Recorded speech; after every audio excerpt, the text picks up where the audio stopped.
Bagaimana cara menghadapi lingkungan tempat tinggal yang menganut kehidupan hedonisme?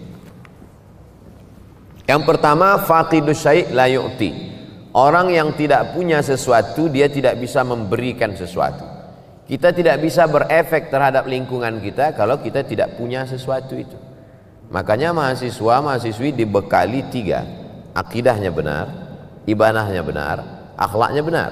Sehingga ketika dia keluar dari Polnes, dia bekerja di tempat lingkungannya dimanapun dia berada di seluruh dunia ini, Indonesia, di tempat itu nanti masyarakatnya hedonis, dia tidak akan terpengaruh. Kenapa ikan itu tidak asin walaupun tinggal di laut asin? Karena dia hidup. Kalau dia mati baru jadi ikan asin. Maka dihidupkan ruhnya, dihidupkan ibadahnya. Yang kedua, nanti dia dibiasakan berkomunitas. Andai dia nanti bekerja di sebuah perusahaan, di perusahaan itu masyarakatnya hedonis, sibuk dengan dunia, dia akan membuat sebuah komunitas. Saya ceramah di perusahaan anu, saya ceramah di PT Nikel, saya ceramah di PT Batubara, saya ceramah di PT Minyak Bumi. Ada saja sekelompok komunitas yang menghidupkan masjid, menghidupkan pengajian. Mereka inilah motor penggeraknya. Mudah-mudahan alumni-alumni Polnes ini menjadi penggerak dakwah di setiap daerah, insyaallah. Lalu kemudian, la tajtami'u ummati 'ala dhalalatin. Umatku ini tidak akan pernah menyatu dalam kesesatan. Begitu kata Nabi sallallahu alaihi wasallam. Wa may yartadda minkum 'an dinihi. Siapa di antara kamu yang meninggalkan agama ini, murtad dia, fasawfa ya'tillahu biqaumin, akan diganti Allah dengan sekelompok kaum. Yuhibbuhum, Allah mencintai mereka, wa yuhibbunah, dan mereka membalas cinta Allah. Mereka memperjuangkan agama Allah. La yakhafuna fillah laumata laim.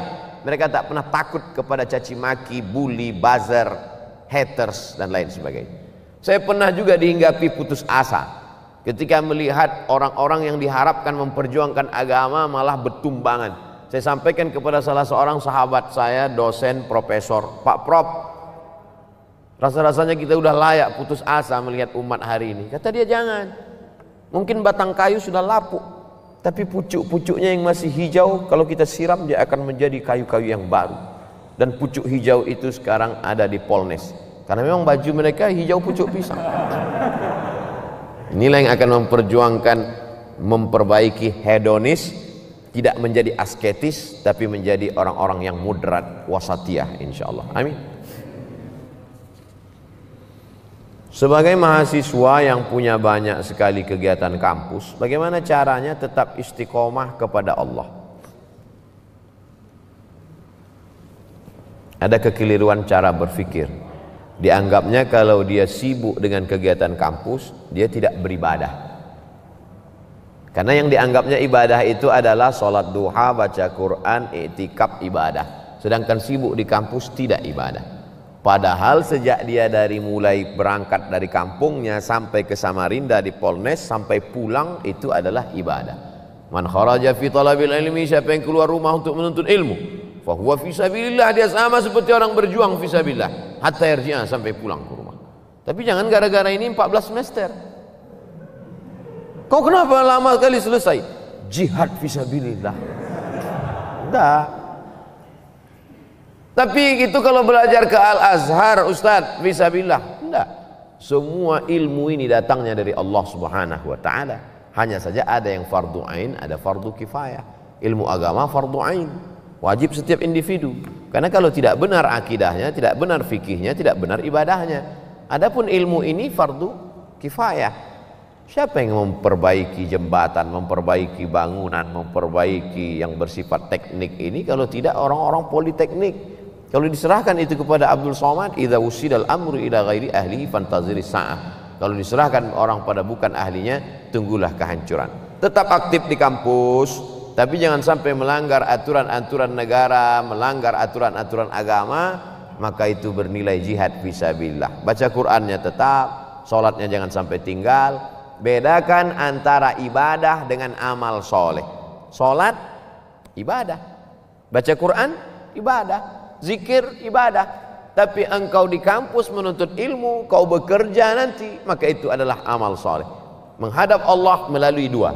Faman kana yarju liqa'a rabbih, siapa yang berharap berjumpa dengan Allah, falyamal amalan salihah, hendaklah dia beramal saleh, wala yusyrik bi ibadati rabbih ahada, jangan persekutukan Allah dalam ibadahnya. Ibadahnya benar, amal solehnya benar, maka total 24 jam tidurnya amal soleh.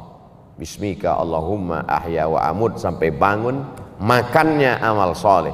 Allahumma barik lana fima razaqtana wa qina azabannar, di kampusnya amal soleh. Kalau dalam WC, toilet, najis, tempat setan aja bisa bernilai amal soleh.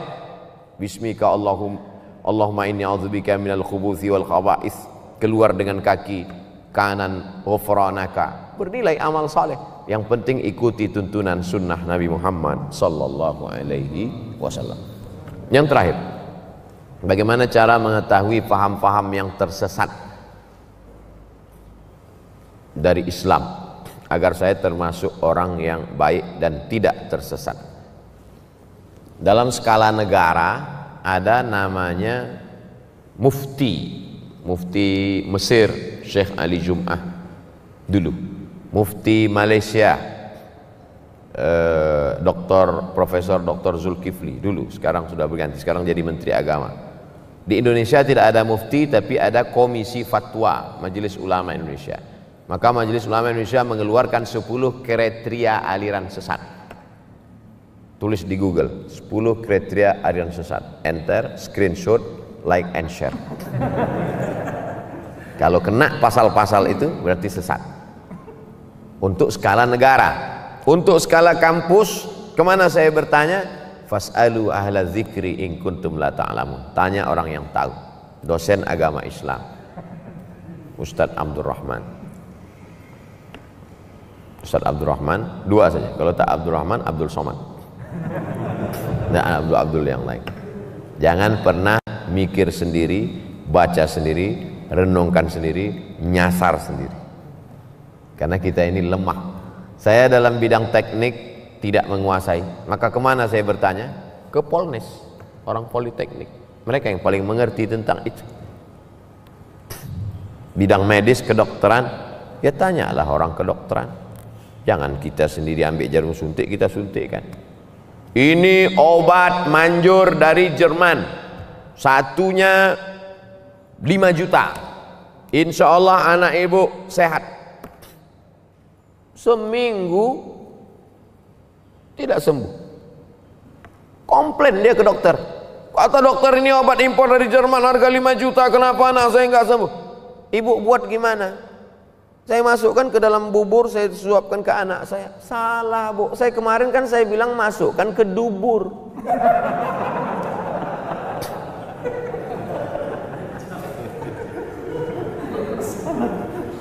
Obat aja salah, untung anaknya tak mati. Ini true story, kisah nyata jamaah kita yang bekerja di rumah sakit menyampaikan ke pasien dia. Salah dengar pasien. Bagaimana tentang masalah kehidupan? Masalah dokter aja kita tak, apalagi dalam masalah agama. Kalau masalah kedokteran ada orang salah, satu nyawa melayang. Kalau dalam masalah arsitektur jembatan ada orang salah, satu jembatan runtuh. Tapi kalau dalam masalah pemahaman agama orang salah, dunia akhiratnya. Ada orang membawa istrinya sedang hamil tua mau melahirkan. Dia pasti akan cari tulisan bidan berijazah. Karena dia takut anaknya meninggal. Khawatir dia. Takut dia keturunannya ini akan mati, dia tak punya pelanjut. Tapi kenapa dalam masalah agama kita malah percaya kepada dukun yang bisa melipat gandakan uang? Kalau bisa dia lipat gandakan uang, ngapain dia mesti ngambil uang kita? Ini kan tidak rasional. Oleh sebab itu kita mesti kembalikan kepada yang punya ilmunya. Siapa itu? Untuk di kampus, ya dosen-dosen ilmu agama Islam. Saya kira demikian. Ala hazihin niyah al-Fatihah. Puisi buat UAS, jalan-jalan ke Asahan, singgah sebentar ke Batubara. Alhamdulillah dapat berjumpa dengan tak sesuai ini. Alhamdulillah dapat berjumpa dengan guru yang dirindukan. Semoga senantiasa sehat dan bahagia. Sesuai kan? Setelah hilang takut, hilang sedih, baru bahagia. Nih, apa namanya ini? Tiba-tiba menulis kalimat yang sesuai dengan isi ceramah. Itu namanya firasat. Ittaqu firasatal mu'min fa innahu yanzuru binurillah. Takutlah kamu dengan firasat orang beriman, dia memandang dengan cahaya Allah. Ibu kalau bersih tulus memandang dengan cahaya Allah. Dulu guru saya di sekolah cerita begini. Ada seorang laki-laki, pesan dia ke bininya, kau kalau apapun yang kau buat ucapkan bismillah. Dia mau memasak, bismillah. Dia mau mencuci, bismillah. Dia mau memandikan anak, bismillah. Rupanya lakinya ini agak jahat sedikit. Cemana supaya biniku ini mati. Dia ambilnya ular berbisa, dimasukkannya dalam tempat beras.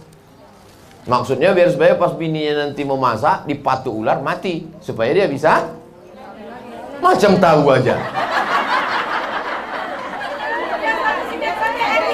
Nah, akhirnya dimasukkannya ular berbisa ke dalam tempat beras tadi. Tiba-tiba pas malam itu dia balik ke rumah, ditengoknya masakan udah siap. Kok tak mati dia? Heran dia, kok tak mati? Ditengoknya tempat beras tadi. Mau menengok ular tadi apakah lepas? Tidak, di senternya lah, senternya kan. Ibu mau cepat aja lakinya tadi mati. Ini menunjukkan dendam. Tenang dulu, selesai. Begitu ditengoknya tempat beras tadi, tengoknya tempat beras, rupanya ular itu sudah berubah menjadi emas. Kenapa ular itu berubah menjadi emas? Semua kita mengucapkan bismillah. Kenapa berubah menjadi emas? Keikhlasan dan ketulusan. Berubah menjadi emas. Tobat si laki-laki. Tak jadi dia mati, Bu. Saya tahu semua ibu menginginkan dia mati. Tapi ibu yang ikhlas tadi tak mau lakinya mati. Nah, saya tahu ibu, solidaritas ibu kuat dengan dia tadi. Paham saya itu? Paham saya? Maka nanti sebelum memasak, tengok-tengok dulu tempat beras. Izin bertanya Pak Ustadz, saya pernah membaca istri yang durhaka tak dapat syafaat dari Rasulullah.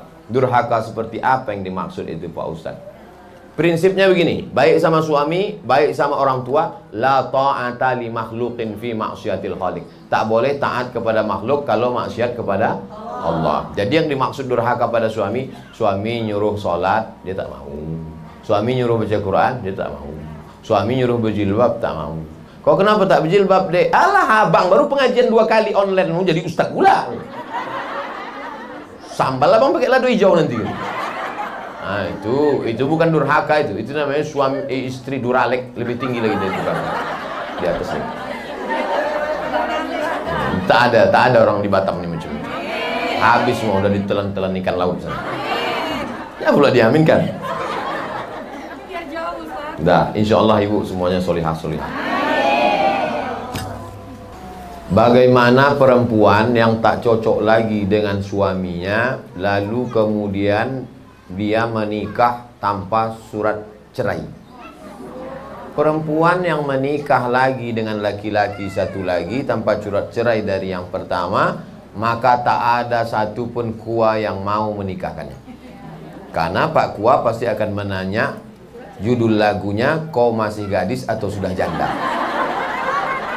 Kalau dia gadis ada surat keterangan orang tuanya, kalau dia janda ada sertifikat cerai dari pengadilan. Kalau dia nikah siri, maka orang yang menikahkan siri itu bisa dipidanakan. Negara Kesatuan Republik Indonesia.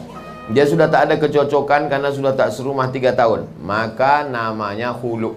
Khulu pakai ain, khulu. Si perempuan ini menggugat ke pengadilan.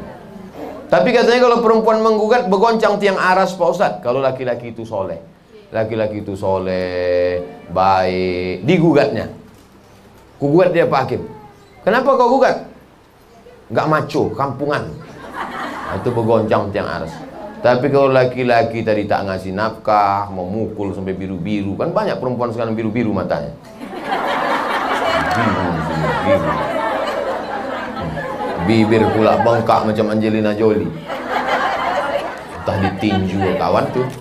Nah itu, maka kalau begitu boleh dia menggugat.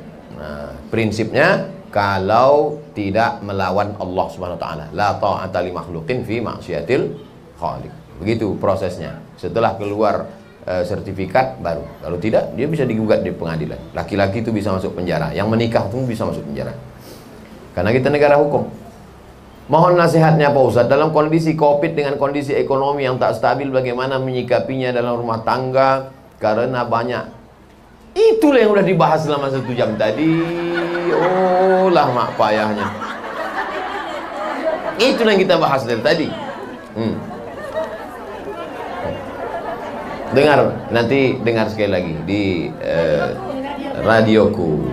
Nantikan dengar selalu ceramah para ulama kita melalui radioku Batam 104,7 FM.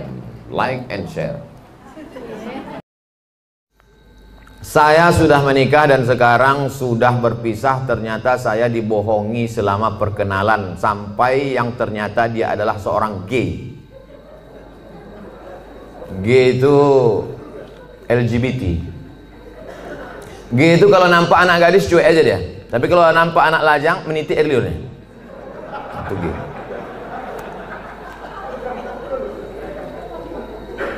Yang paling banyak gay ini di Thailand. Makanya di sana ada musabaqah gay. Namanya Lady Boy. Muka lady, kaki boy. Yang paling hebat merubah buah-buah ini itu di Bangkok. Bisa dirubah orang itu, jeruk itu manis luar biasa. Bisa dirubahnya apel, bisa dirubah genetika tanaman, bisa mereka buat. Bisa itu limau jeruk manis itu tak berbiji dibuatnya. Tapi yang lebih hebat, bisa orang pun tak berbiji dibuatnya. Itulah hebat. Luar biasa mereka. Ini gini. Oke, kita lanjutkan. Hati saya hancur Pak Ustaz. Jangankan ibu, saya pun ikut merasakannya. Coba, saya ini udah sampai pada level bisa merasakan perasaan orang lain. Bagaimana perasaan seorang perempuan, dianggapnya inilah akan menjadi imam dia. Ternyata pas disuruh jadi imam, bang kau jadi imam, aku aja lah. Gimana perasaan dia? Dah, mohon Ustadz beri doa membuat hati saya tenang dan ikhlas atas diri saya. Adakah yang terjadi di dunia ini di luar kuasa Allah? Saya tanya sekali lagi, adakah yang terjadi di dunia ini di luar kuasa Allah? Kalau ada yang mengatakan ada yang terjadi di luar kuasa Allah, berarti Tuhan itu dua. Ada Tuhan baik, ada Tuhan buruk. Berarti dunia ini tak pernah aman, karena Tuhan baik sama Tuhan buruk ini berkelahi. Lau kana fihi ma'alihatun illallah la fasadata. Seandainya di langit dan di bumi ini ada Tuhan selain Allah, maka sudah lama dunia ini hancur. Oleh sebab itu segala sesuatu terjadi atas kehendak dan kuasa Allah. Langkah, rezeki, pertemuan, maut, kuasa Allah. Itu maka kaca spion itu kecil dibuat, kaca depan itu besar. Supaya apa? Supaya kita lebih banyak melihat ke depan daripada melihat ke belakang. Ada mobil yang kaca spionnya sebesar kaca depan? Tak ada. Masa lalu itu tengok sekali-sekali aja. Tengok, habis. Kita lebih banyak menatap masa depan. Begitu banyak masa depan di depannya. Yang senyum tak pula bisa nampak mana yang senyum mana yang tidak.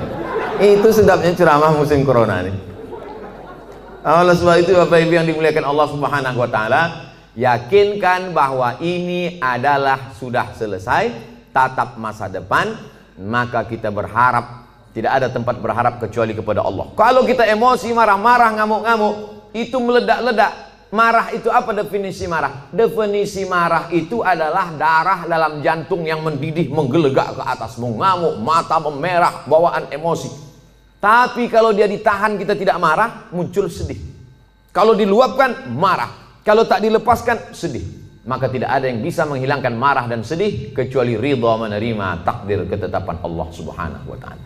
Itu bagian dari takdir Allah. Karena ibu kan sudah usaha dulu, sudah kenal dengan baik. Ditengok badannya gagah, berotot, kumis melintang. Kan belakangan baru tahu dia melambai. Artinya sudah usaha. Oleh sebab itu ini sudah di luar dari kemampuan kita sebagai manusia. Maka kita yakin bahwa ada Allah yang mengatur kehidupan, ada Allah yang mengatur pertemuan, ada Allah yang mengatur itu semua. Maka banyakkan ibadah. Apa kata Allah dalam Al-Quran? "Falya'budu rabb hadzal bait." Banyak-banyaklah kau beribadah kepada Allah. Kalau kau banyak beribadah kepada Allah, at'amahum min ju'. Kalau kau lapar dikasihnya kau makan. Wa amanahum min khauf. Kalau kau cemas dihilangkannya rasa cemas dari dalam hatimu. Hidup ini kalau dipikirkan cemas, berkunang-kunang kepala, sampai jam 2 malam mata tak tidur, nama penyakitnya insomnia, pergi nemui psikolog, psikiater, "Pak psikolog, saya punya masalah, sudah 2 malam tak tidur-tidur."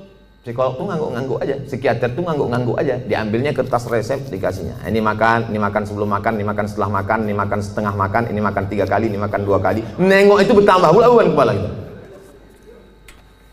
Kalau hidup ini cuma untuk tidur aja, dikasihnya pil tidur. Begitu kita makan, hilang. Begitu dosisnya habis, kumat lagi.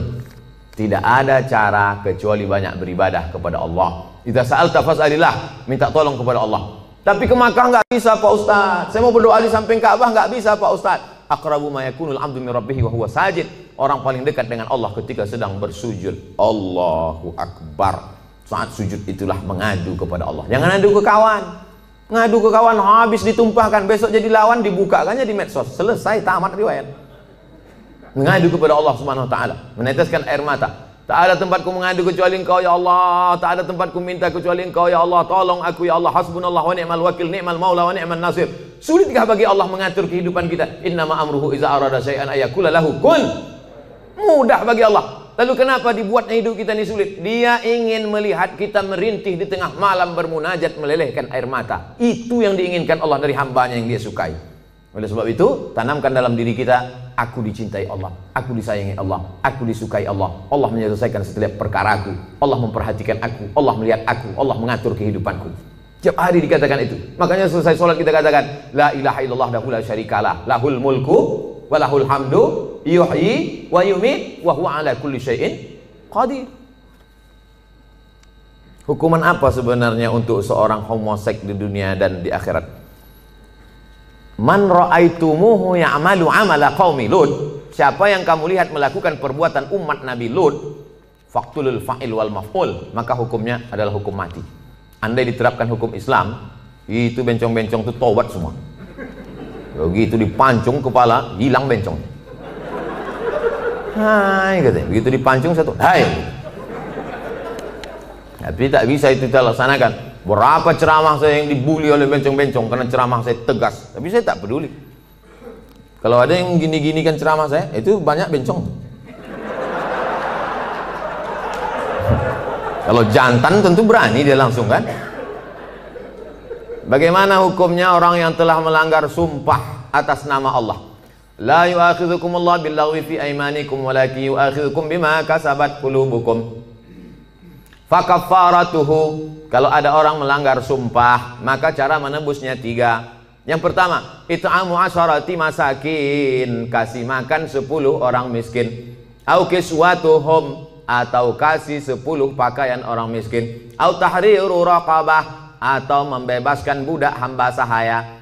Kalau tak sanggup faman yajid, siapa yang tak sanggup? Fasyamu salasati ayyam, puasa 3 hari. Maka ibu jangan percaya kalau bapak ini bersumpah. Sampai mati mah nggak akan nikah lagi. Nah, puasa dia 3 hari selesai.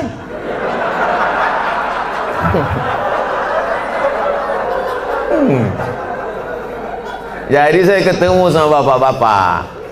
Ketemu saya bapak-bapak, Ustadz, aku dulu Pak Ustadz sudah bersumpah aku sama biniku. Aku tak akan, walaupun kau mati meninggal dunia, aku tak akan nikah lagi sampai mati. Terus ini istri bapak, iya 3 hari dia meninggal, nampak aku yang lain katanya. Tapi bapak udah bersumpah, puasa aku 3 hari gitu. Hati-hati, mohon maaf Pak, aku bukakan pula ceritanya. Akhirnya kartu bapak tak bisa lagi dipakai kan. Itulah baiknya saya sama ibu-ibu. Apakah ada taubat bagi orang yang telah melanggar sumpah itu Pak Ustadz? Dia sudah memain-mainkan nama Allah. Maka menebus sumpah itu hanyalah sekedar menebus perbuatannya. Tapi perbuatan dia, salah satun la yanzurullahu ilaihim. Ada 3 orang yang tidak dipandang Allah pada hari kiamat. la yukallimuhumullah, tak diajak bicara oleh Allah, walahum azabun alim, mereka diazab dengan azab yang amat sangat menyakitkan. Siapa itu? Orang yang bersumpah palsu, terutama dalam berdagang. Berapa ini harganya? Aku tak ada ngambil untung, nih aku jual modal aja nih, demi Allah. Mana ada orang jual modal? Kau kalau bohong jalan nampak kali. Tak ada orang jual modal, pasti dia ngambil untung. Udahlah bohong, mau melakukan barang, itu tak dipandang Allah, tak dilihat Allah pada hari kiamat.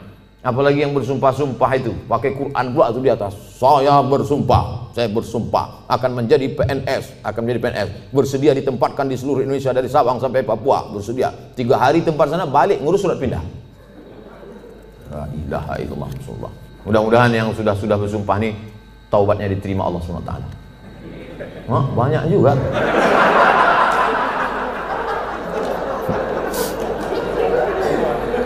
Yang udah berlalu apa boleh buat? Illa man taba, kalau dia bertaubat, wa amana, beriman, wa amila amalan salihah, taubat nasuha, beriman dengan baik, beramal soleh. Ulaika yubaddilullahu sayyiatihim hasanat, maka semua yang buruk-buruk, dosa-dosa yang jelek-jelek dulu, insya Allah diganti Allah dengan yang baik-baik. Taubat, mandi taubat, macam mandi wajib, basah semuanya. Kalau tak ada air, keran mati listrik, pergi ke Sungai Deli, terjun situ. Insya Allah kalau dapat yang dalam tuh bukan cuma dosa hilang, kau hilang sekalian. Setelah itu sembahyang sunat taubat, usolli sunnat taubat, raka'ataini lillahi ta'ala, Allahu Akbar, iftitah. Habis itu Fatihah, habis itu ayat terserah. Apa terserah ayatnya? Qul huwallahu ahad, kata malaikat. Kau sembahyang taubat pun qul huwallahu juga. Panjanglah sikit. Bagaimana keadaan orang yang melanggar sumpah jika dia meninggal sebelum taubat, Pak Ustadz? Orang yang mati berdosa, dalam keadaan membawa dosa, mati dia, maka dia masuk neraka dulu singgah. Dicuci, diobok-obok dulu neraka. Panas neraka itu Pak Ustadz. Diletakkan batu kerikilnya di tapak kaki, mendidih otak di kepala. Berapa derajat tuh Pak Ustadz? Udah begitu panasnya kau tanya lu lagi derajat? Ya belau ka'baihi, sampai ke mata kaki, yaghli biha dimauhu, hadis riwayat Bukhari, mendidih otak di kepala. Makanya selalu doa kita, Rabbana atina fid dunya hasanah wa fil akhirati hasanah wa qina azaban nar. Insya Allah semua yang hadir ini masuk surga, tak singgah di neraka. Bagaimana pandangan Ustadz ketika seorang pemimpin bertutur kata tak santun, tak bertata krama kepada bawahannya, padahal hakikatnya seorang pemimpin itu harusnya bisa menjadi panutan bagi orang yang dipimpinnya. Kalau kita tak suka, saya kebetulan tidak pimpinan, tapi dulu pernah juga jadi dosen. Satu semester itu kadang 10 kelas. Satu kelas itu isinya 30 orang. Jadi saya memimpin 300 orang. Jadi saya sampaikan di pertemuan pertama, adik-adik mahasiswa sekalian, saya ini orangnya tak suka marah-marah, ngamuk-ngamuk, caci maki, sumpah serapah. Saya punya aturan-aturan, nilai saya ambil 40% dari mid semester, 40% dari UAS, ujian akhir semester. Ini saya bagi ada 13 makalah. Pertemuan pertama tatap muka, perkenalan, orientasi. Pertemuan nanti berikutnya adalah presentasi makalah. Kalau kalian sedang tidak mood, sedang malas, jangan datang ke kampus, karena aku tak bisa menengok kalian main-main di dalam, main HP. Nah, saya kasih tahu, kalau kalian tak siap makalah, jangan kalian datang. Kalian buat izin, kalian bisa telepon saya, bisa kirim WhatsApp saya. Nah, kita kasih tahu dari awal. Kita yang paling tahu tentang diri kita, apa yang membuat kita marah. Kalau kita pula mau mengasih tahu dia, kasih tahu dengan baik. Jangan kita marah kepada ini, kita lampiaskan ke sini. Qaulun ma'rufun, ucapan yang baik, wa maghfiratun, pemberian maaf, khairun, lebih baik. Pimpinan juga tak bisa marah-marah. Apa titel Bapak tuh? mudah marah. Nah, oleh sebab itu maka, tapi pemimpin tak boleh pula tak marah. Karena kalau pemimpin tak ada marah, makanya ada punishment, ada hukuman, ada SP1, ada SP2, ada SP3. Mesti ada ketegasan, mesti ada disiplin. Saya tak suka juga setelah pengajian ini, terserah kalian lah, mau kerja tak apa. Aku udah kuserahkan semua pada Allah. Tak betul. Ya, jadi sebetulnya Islam itu meletakkan sesuatu pada tempatnya. Jadi jangan bayangkan Nabi itu tak pernah marah. Nabi pernah marah. Naik dia ke atas mimbar, merah wajahnya, merah matanya, marah dia. Jadi Nabi itu menempatkan sesuatu pada tempatnya. Salam dia, assalamualaikum warahmatullah. Ditengoknya banyak yang tak sholat berjamaah, marah Nabi. La uharriqanna alaihim buyutahum, ku bakar rumah mereka yang tak sholat ke masjid, kata Nabi. Marah. Mana mungkin bakar gitu ucapannya tak marah. Siapa yang tak ke masjid ku bakar. Marah. Nah, cuman marah pada tempatnya. Ini banyak orang sekarang kan tak menempatkan sesuatu pada tempatnya. Orang yang menempatkan sesuatu pada tempatnya namanya adil. Lawan dari adil zalim. Jadi kalau kita marah-marah aja sama orang, itu zalim. Bermasalah di rumah, marah ke security, itu zalim. Apa pula aku yang salah kata security? Awas kau kutuntut di akhirat nanti. Apakah benar apabila suami memakan penghasilan istri hukumnya haram? Bapak punya gaji, ibu punya gaji. Ibu punya gaji, bapak punya gaji. Sama-sama punya gaji. Bedanya apa? Dalam gaji bapak ada hak ibu, namanya nafkah. Dalam gaji ibu tak ada hak bapak. Setuju? Kuat mereka. Dalam gaji bapak sama-sama bergaji 5 juta. Bapak 5 juta, ibu 5 juta. Dalam gaji bapak itu ada hak ibu. 5 hak ibu. Pertama makan, kedua pakaian, ketiga tempat tinggal, keempat pendidikan, 5 perhatian. Hak ibu, kewajiban bapak. Tapi ibu bisa bekerja karena izin bapak. Izinnya pun bukan karena keterpaksaan. Bang, aku kerja ya, kalau tidak awas bang. Tidak bisa juga. Oleh sebab itu ibu punya gaji, ibu punya warisan, ibu punya pendapatan, ibu punya kos-kosan, ibu punya mobil, ibu punya sudaku, ibu punya kocan, ibu punya angkot, ibu punya motor, itu milik ibu. Kalau ibu meninggal, 50% untuk bapak. Kalau ada anak, 25%. Artinya ibu punya harta. Lalu kemudian ketika ibu mau bersedekah, ibu tidak minta izin ke bapak. Sebetulnya ibu tak perlu minta izin karena itu punya ibu. Tapi ibu sebagai orang yang beretika, bermoral, berakhlakul karimah, ibu ngomong, kulo nuwun kata orang Jawa. Bang, aku mau menyantuni anak yatim di sana. Jadi duit gajiku ini ku pakai. Bapak tinggal ngangguk aja. Gitu. Dan ibu tak boleh bertentang tenteng.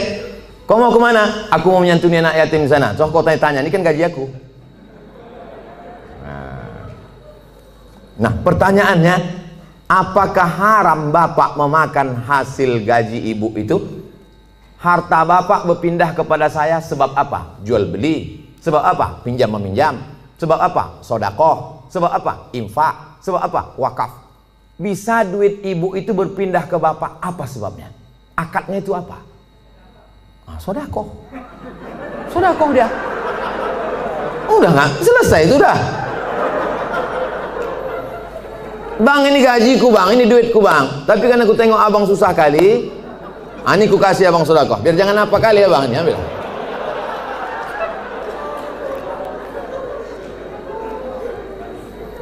Assalamualaikum Ustaz. Semoga Ustaz sehat-sehat. Amin. Mau tanya Ustaz, apa hukumnya orang tua yang tidak mengakikahkan anaknya? Apakah masih bisa apa hukumnya orang tua tak mengakikahkan anaknya? Kullu mauludin, setiap anak yang lahir rohinatun, tergadai. Jadi kalau mobil kita tergadai, STNK BPKB kita gadaikan, setelah ada duit kita tebus. Maka anak kita ini tergadai. Bagaimana cara menebusnya? Tulbahu anhu yawma sabi'ihi. Sembelihkan kambing hari ke-7. Yuhlaku, cukurkan rambutnya. Wa yusama, kasih nama. Nama yang baik-baik. Siapa nama anak kau? Alan Nuari. Kenapa itu kau kasih? Lahir di jalan bulan Januari.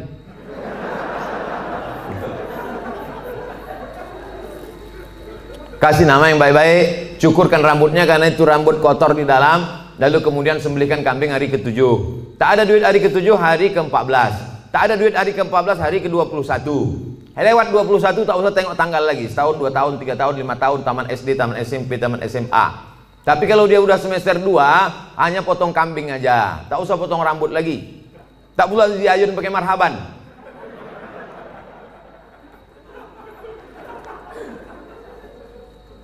Apakah masih bisa diakikahkan setelah anak itu sudah besar Pak Ustadz? Jangan kena anak itu. Bapak ibu balik ke rumah nanti tanya emak sama ayah, ada tak diakikahkan? Kalau tak ada diakikahkannya, besok pagi beli kambing, boleh akikah. Akikah saja. Yang pula cukur rambut, begundul semua pegawai besok. Saya tulis dalam buku saya 37 masalah populer. Di situ ada pembahasan akikah setelah dewasa. Tapi yang hamil sekarang punya anak, nanti hari ke-7 potongkan. Bagus. Bolehkah zakat harta dan sedekah diberikan kepada adik kandung yang beda ibu, status adik saya? Tidak boleh memberikan zakat kepada orang yang wajib dinafkahi. Bapak, Mama, ini 5 juta zakat abang sekaligus belanja kita bulan ini.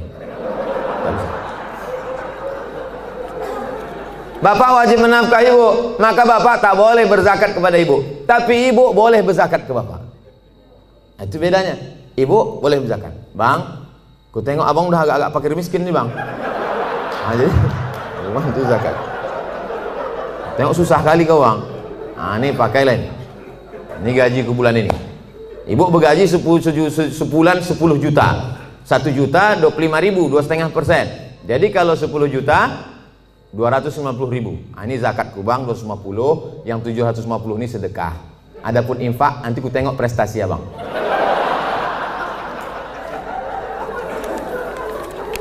Nah, kaedahnya tak boleh berzakat pada orang yang wajib kita nafkahi. Tak boleh berzakat kepada anak, karena anak itu wajib kita nafkahi. Nah, sekarang adik, apakah adik itu wajib kita nafkahi? Tidak. Yang wajib dinafkahi itu siapa? Istri, anak, cucu, mertua, orang tua, yang hubungan langsung. Itu yang wajib kita nafkahi. Orang yang tak wajib kita nafkahi boleh kita kasih zakat. Kalau kita bersedekah pada orang jauh, nilainya 1 sedekah. Tapi kalau kita bersedekah pada orang dekat, nilainya 2. 1 sedekah, 1 lagi silaturahim. Tapi banyak orang tak mau sedekah ke keluarga dekat. Kalau sedekah sama orang lain, kok kenapa tak sedekah sama saudara? Payah saudara nih Pak Ustadz, dikasih sikit-sikit kali katanya. Bagaimana menghadapi suami yang berselingkuh?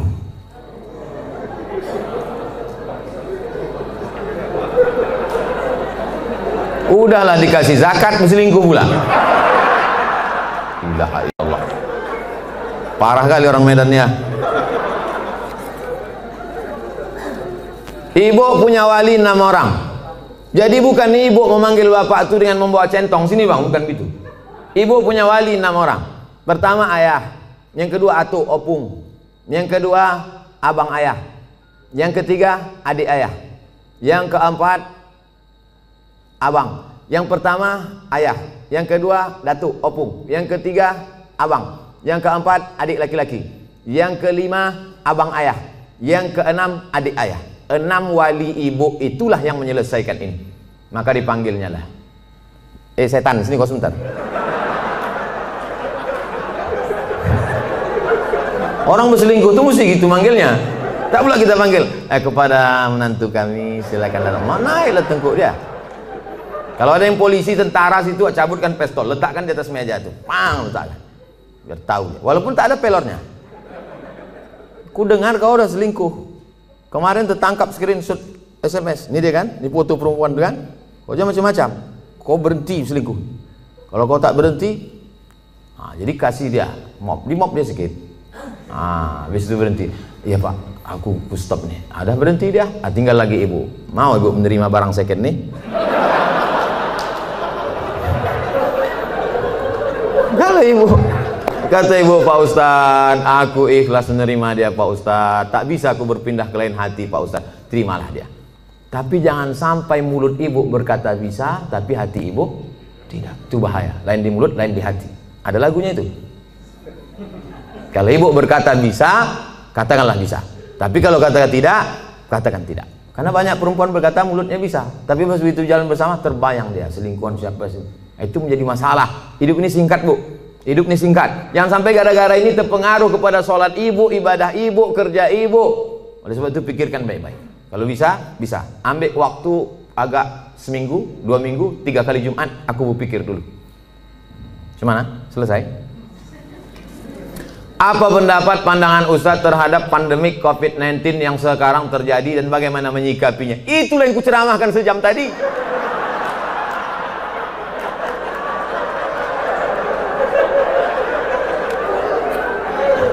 Itulah yang kucakapkan dari tadi. Mungkin pertanyaan ini ditulis sebelum tadi datang diserahkan ke panitia. Jadi sebetulnya sudah terjawab. Kalau tak terjawab juga, tinggal tonton aja Ustadz Abdul Somad official channel. Subscribernya udah 1 juta. Mana tahu nanti dicarinya yang mana channel itu yang ada 1 juta. subscriber. Jika kita mengetahui bahwa pasangan hidup kita telah mengikuti ajaran Syiah, apa yang harus kita lakukan? Apa hukumnya? Perbedaan kita dengan Syiah ini 5. Yang pertama, Syiah wajib mengimani imam 12. Sedangkan rukun iman kita 5. Antumina billah wa malaikatihi wa kutubihi wa rusulihi wal yaumil akhir wa biqadri khairihi wa syarrihi. Sedangkan dia ada rukun imannya lagi, beriman kepada imam yang ke 12 imam. Siapa yang tak percaya kepada imam 12 kafir. 2, mereka mencaci maki sahabat Nabi. Karena kata mereka setelah Nabi meninggal itu mestinya penggantinya Sayyidina Ali. Lalu kata mereka Abu Bakar dengan Umar itu merampas khilafah Ali. Dan sahabat yang lain diam melihat kebatilan. Maka sahabat-sahabat Nabi itu kata mereka kafir. Yang ketiga, kata mereka ada Quran yang disebut dengan Mushaf Fatimah. Tebalnya 3 kali lipat daripada Quran ada kamu sekarang. Kenapa buktinya musabaqah tilawatil Quran mereka pakai Quran yang ada sekarang? Kata mereka, sebelum Imam Al-Qaim, mereka menunggu imam yang ke-12. Imam yang ke-12 itu katanya bersembunyi di Sirdab, di bukit di Irak, dalam terowongan. Itu mereka tunggu-tunggu, belum keluar lagi. Nanti kalau keluar imam yang ke-12 itu, dibawanya kitab yang asli, sementara yang asli itu datang, pakai aja yang KW ini dulu, kata dia. Yang keempat, mereka ada meyakini namanya taqiyah.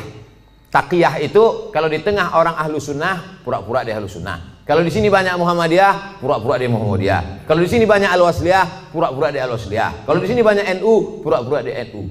Kalau di sini banyak ahlu sunnah, dia bilang Sunni. Kau ini Syiah apa Sunni? Aku Sunni. Kalau kebetulan banyak Syiah, kau sunnah apa Syiah? Aku Syiah. Kalau kebetulan situ 50-50, kau sunnah apa Syiah? Aku Susi. Susi, sunnah Syiah. Yang kelima, mereka ini menghalalkan nikah mut'ah. Nikah mut'ah itu bagian dari akidah keyakinan. Mut'ah itu artinya enak. Mut'ah itu artinya nikmat. Nikah mut'ah itu nikah kontrak. Jadi boleh nikah kontrak. Aku nikah mut'ah sama engkau dari jam 5 pagi sampai jam 5 sore dengan mahar 50.000 tunai, sah. Dalam Islam tak boleh nikah mut'ah. Oleh sebab itu inilah perbedaan, 5 perbedaan menurut Syekh Ali Jum'ah, ulama besar. Kita berpegang teguh dengan ahlus sunnah wal jamaah. Kalau ada suami ibu atau istri bapak yang ikut golongan ini, ajak dia balik, bawa dia ke ketua MUI, bawa dia ke dokter Ardiansah Sekum MUI, supaya diceramahi dia, dibalikkan kepada ahlus sunnah wal jamaah. Karena tak mungkin bisa bersama. Antara NU Muhammadiyah masih bisa, antara Al-Wasliyah dengan Muhammadiyah masih bisa, karena masih sama ahlus sunnah wal jamaah. Apakah sah sholat jika kita tak tahu arti bacaan sholat tersebut? La sholat liman lam yaqra bi fatihatil kitab. Tak sah sholat kalau tak baca Fatihah. Apakah disyaratkan tahu artinya? Tidak. Tahu secara global saja. Allahu akbar kabira walhamdulillahi katsira wa subhanallahi bukratan wa asila. Tahu secara global. Apalah arti doa iftitah itu? Allah Maha besar. Selebihnya yang kau tanya aku, macam tak ada lagi pertanyaan lain. Nah, gitu cara jawabnya kalau kita tak tahu. Habis itu Fatihah. Fatihah secara umum tahulah kita. Alhamdulillah rabbil alamin, arrahmanir rahim, maliki yaumiddin, iyyaka na'budu wa iyyaka nasta'in, ihdinas siratal mustaqim, siratal ladzina an'amta 'alaihim ghairil maghdubi 'alaihim waladdallin. Ayat begitu juga. Qul huwallahu ahadun illahus samadu lam yalid wa lam yulad wa lam yakul lahu kufuwan ahad. Jadi andai tak tahu artinya tetap sah. Tapi kita berusaha untuk tahu. Maka belilah Quran yang ada terjemahnya. Ada terjemahnya, ada tajwidnya, ada asbabun nuzulnya, ada tafsirnya. 250.000. Jangan tawar-tawar lagi. Harga sepatu 500. Sepatu yang menjaga tapak kaki dari tai ayam 500 harganya. Quran yang menjaga diri dari api neraka. Quran waktu akad nikah dulu diletakkan di ruang tamu dalam peti kaca. Setiap tamu datang ke situ macam nengok kucing. Mana yang lebih diutamakan, ibu atau istri? Ibu-ibu mesti berkata, aku milik suamiku, suamiku milik ibunya. Banyak yang mengangguk. Yang tak mengangguk ragu dia. Aku milik suamiku, suamiku ini milik emaknya. Ibu kenal bapak ini kan setelah dia kerja, setelah dia 22 tahun, setelah dia tamat, setelah dia kuliah, setelah dia punya duit. Dulu waktu tapak kakinya 2 jari, panjangnya sejengkal, kenal ibu sama dia? Mana kenal? Oleh sebab itu muliakan dia dengan memuliakan ibunya. Bapak juga begitu. Bapak muliakan ibu bapak di depan istri bapak. Kehormatan, kemuliaan. Adinda, ini emakku. Tak ada mantan emak, mantan bini ada. Oleh sebab itu maka ini tak bisa dibenturkan, jangan dilagakan ini antara emak dengan ibu ini. Oleh sebab itu maka ini masa lalu, yang ini masa depan. Maka insya Allah bapak ibu bisa menjaga. Waktu kemudian kita menyampaikan nanti waktu bapak punya anak perempuan, bapak sampaikan itu, hai anakku, kau perempuan, kau punya laki, kau punya suami, suamimu itu punya emak. 3 kali nak Nabi menyuruh berbakti kepada dia. Jangan sampai mak tua umur 80 tahun datang ke rumah, nak mintalah duit kau 50.000, mak belum makan lagi. Apa kata si abang tuh? Sebentar ya mak, ku tanya biniku dulu. Kalau ada bapak yang begini, insya Allah selamat dari azab kubur. Saking kan menderitanya udah di dunia. Nah, oleh sebab itu maka jangan benturkan antara dua ini. Karena dua ini perempuan-perempuan yang luar biasa. Emak bapak dicium tapak kakinya masuk surga, istri bapak, anak-anak bapak masuk surga karena dia. Maka mereka adalah perempuan-perempuan yang luar biasa insya Allah. Apa hukumnya debitur yang mau hijrah tapi masih memiliki kewajiban di bank dan hanya mau membayar tunggangan pokoknya saja, tunggakan pokoknya saja tapi tak mau membayar tunggakan bunganya? Laporkan dia ke polisi. Kau dulu waktu minjam duit ini tak tahu kau neraka, sekarang giliran bayar baru kau bawa neraka. Ini kan negara hukum. Jadi bapak-bapak kan negara hukum. Kan dulu kan ada tanda tangan materi 6.000. Saya akan bayar pada tanggal sekian, kalau tidak barang akan disita, kalau tidak. Nah itu. Jadi tak bisa dia berkata, saya tak mau bayar bunga, bunga ini haram. Jadi dulu yang nanda tangani siapa? Hantu. Jadi saya kasih tahu sama yang mau hijrah-hijrah, kalau kau mau hijrah, kau bom. Kalau kau takut ini riba, ada aset yang bisa dijual, ada kos-kosan, ada tanah, jual, bom kan ke sini, bam, selesai tutup, baru hijrah. Begitu caranya. Tak ada yang bisa kubom Pak Ustaz. Kalau kubom ini meledak semuanya, Hiroshima Nagasaki ini Pak Ustaz. Kau bayar aja cicilannya sampai lunas, bayar sampai selesai. Begitu, karena kita tinggal di negara kesatuan Republik Indonesia yang dipakai adalah hukum konvensional. Oleh sebab itu maka sesuai dengan perjanjian, bayar selesaikan. Kalau bisa dibom, bom. Kalau tak bisa, lunasi cicilan sampai habis. Pak Ustadz, bagaimana caranya supaya saya bisa ikhlas dan sabar karena ditinggal anak meninggal saat usia 4 tahun dan sudah hampir 4 tahun dia pergi, tapi sampai saat ini perasaan saya masih sedih dan selalu merindukannya. Apa saya kurang ikhlas? Nabi punya anak namanya Ibrahim, meninggal umur 18 bulan, menetes air mata Nabi, menangis Nabi. Makamnya di Ma'la, samping makam Nabi, arah ke kiblat, samping Masjid Nabawi sebelah kiri. Amatardo ya Rasulullah, apakah kau tak ridho anakmu meninggal ya Rasulullah? Kata Nabi, aku ridho. Kalau kau ridho, kenapa kau menangis? Air mata kasih sayang. Makanya kalau sekedar menangis, jangan larang. Kalau ada ibu-ibu menangis, kata Nabi, da'hunna, biarkan mereka Umar, biarkan mereka menangis. Yang tak boleh itu meratap. Meratap itu, oh nggak boleh. Selama lidah tak bergerak, selama tangan tak bergerak, hanya tetesan air mata boleh. Tapi kalau sudah mulut bergerak, mengapalah anakku, kenapa tak anak dia?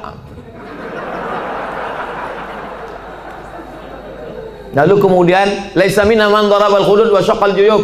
Bukan umat Muhammad SAW siapa yang memukul-mukul pipi, menarik-narik rambut. Itu tak boleh. Tahan tangan, tahan lidah. Ini yang pertama. Yang kedua, tak ada yang bisa menenangkan hati ini selain zikir dan baca Quran. Asal teringat kepada anak buah hati belayan jiwa itu, buka Quran. Hatamkan Quran dari Al-Fatihah, Al-Baqarah. Buka Quran digital, baca. Asal terasa rindu, ingat bayangannya segala macam, ingat Quran. Yang kedua, banyak sedekah. Sedekah ke masjid. Saya mengenal almarhumah emak sudah setahun 4 bulan, orang tua sampai hari ini. Untuk menghilangkan itu tetap tak pernah lupa baca Al-Fatihah. Asal ingat untuk almarhumah Al-Fatihah. Begitu juga kirim Al-Fatihah, baca Quran. Malam Jumat surah Al-Kahfi, tiap malam baca Yasin. Untuk menghilangkan itu semua. Tak ada tempat kecuali minta kepada Allah Subhanahu wa taala. Yang ketiga, ada yang lebih sayang kepada dia daripada kita. Mana yang lebih sayang kepada anak kita itu? Kita atau Allah? Allah. Itu barang pinjaman, diambilnya. Kenapa kita marah? Inna lillahi wa inna ilaihi. Itu punya dia. Ketika diambil, kenapa kita marah? Ini mimbar ini bukan punya saya, ini mikrofon ini bukan punya saya. Ketika diambil marah saya, berarti saya gila. Ini bukan punya saya, kecuali ini saya bawa dari rumah. Bukan punya kita. Maka yakinkan bahwa ada yang lebih sayang daripada aku. Yang keempat, berpisahnya hanya sekejap. Nanti ketika anak ibu ini disuruh Allah masuk ke dalam surga, apa kata anak itu? Ya Allah, aku hanya mau masuk ke surga dengan yang pernah melahirkan dan membesarkan aku. Disitulah ibu mendapatkan syafaat anak. Syafaat Nabi ada, syafaat malaikat ada, syafaat Quran ada, syafaat penghafal Quran ada, syafaat ulama ada. Ada syafaat anak kecil, ditariknya ujung kain jubah ibu masuk ke dalam surga bersama dia. Anak kecil itu di dalam surga membawa nampan-nampan tempat air minum, menuangkannya lu'lu'il maknun. Mereka itu seperti permata berkilau cahaya terbang ke sana kemari. Dia menjadi pelayan-pelayan surga karena mereka tak ada dosanya sama sekali. Yang kelima, ada yang lebih tinggi daripada amal soleh, zakat, puasa, infak, wakaf, haji mabrur dan jihad. Apa itu yang paling tinggi? Ridha. Orang yang sudah masuk surga itu ditanya Allah, kalian sudah dapat semua kenikmatan surga, apa yang belum? Ada satu ya Allah. Apa itu? Ridhakah? Kata Allah, yang dapat ridhaku cuma satu. Siapa dia? Orang yang ridha menerima ujianku. Ibu ridha menerima ujian ini, sabar ibu, maka ibu adalah orang yang masuk ke surga bersama anak itu. Mudah-mudahan kita semua sabar menerima ujian Allah Subhanahu wa taala. Amin. Ala hadhihi niyyah al-Fatihah. A'udzubillahi minasyaitonir rajim. Bismillahirrahmanirrahim. Alhamdulillahirabbil alamin. Arrahmanirrahim. Maliki yaumiddin. Iyyaka na'budu wa iyyaka nasta'in. Ihdinas siratal mustaqim, siratal ladzina an'amta 'alaihim ghairil maghdubi 'alaihim waladdallin. Amin.